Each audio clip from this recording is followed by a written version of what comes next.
된다라는 입장을 말씀해 주셨고요. 자, 이번에는 저희가 여론조사를 좀 보면서 이야기 나눠보겠습니다. 리얼미터 여론조사고요. 이 여론조사는 5월 14일부터 16일, 그러니까 지난주 수요일부터 금요일까지 한 조사입니다. 지금 보시는 것처럼 이재명 후보가 50.2%, 김문수 후보가 35.6%, 이준석 후보가 8.7%의 지지율 추이를 보이고 있습니다. 근데 이게 지난주 금요일까지잖아요. 근데 그 이후에 이제 있었던 것이 토론회가 있었고요. 네. 윤 전 대통령의 탈당이 있었고요. 또 지금 저희가 조금 전에 다뤘던 개헌과 관련된 후보들의 입장과 또 발언들이 있었기 때문에 앞으로 이 지지율이 어떻게 움직일지를 두 분께 좀 여쭤보면 좋을 것 같은데 어떻게 좀 예측해 볼 수 있겠습니까? 일단 지금까지 이 선거 후보 등록 과정부터 지금까지 지지율의 큰 흐름이 변화가 없습니다.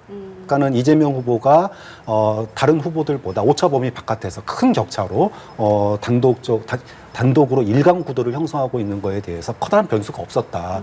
앞으로 남은 기간 동안에 그럼 얼마만큼 변수가 있겠느냐.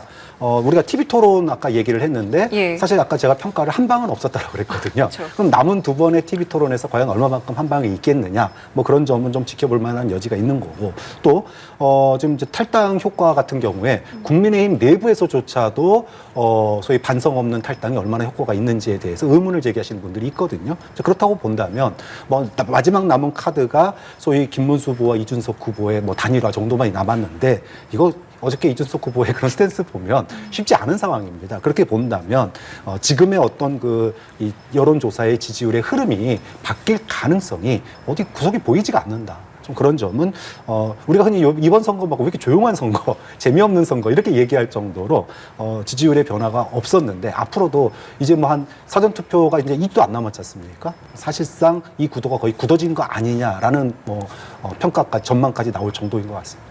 큰 흐름은 바뀌지 않을 것 같다라는 말씀을 해주셨습니다. 네. 어떤 부분을 좀 눈여겨보면 좋겠습니까? 그러니까 초반전은 김문수 후보에게 불리한 구도가 분명해 보입니다. 그래서 저는 여기서 세 가지가 눈에 띄는데 첫 번째가 이재명 후보는 민주당의 정당 지지율을 훨씬 뛰어넘는 지지율을 보이고 있다. 이 얘기는 뭐냐면은 본인이 정당 지지율 플러스 개인기까지 포함한 대세를 형성하고 있다는 건 분명한 지금 표시가 되는 것 같은데 김문수 후보는 아직까지 그걸 제대로 수렴하지 못하고 있다라는 그런 반증이 되겠습니다. 그래서 저는 지금 아까 말씀드린 대로 윤 전 대통령의 출당, TV 토론, 그다음에 국민의힘의 경선 주자들의 원팀 합류 이런 것들은 향후 변수 요인들이 되기 때문에 이 2주차에 들어선 선거 중반 전략에서 중반 구도에서는 김문수 후보가 최소한 박스권을 돌파할 수 있는 동력은 얻을 수 있겠다는 게 분명한 전망입니다. 그래서 이게 선거는 이 지지율이라는 게 100을 넘어서는 게 아니라 모든 후보들이 100의 총합 안에 있는 거기 때문에 그렇다 그러면 저는 이재명 후보의 지지율을 조금 더 뺏어올 수 있지 않을까, 많진 않아도 그런 측면이 아마 조정이 될 수 있을 것 같고요.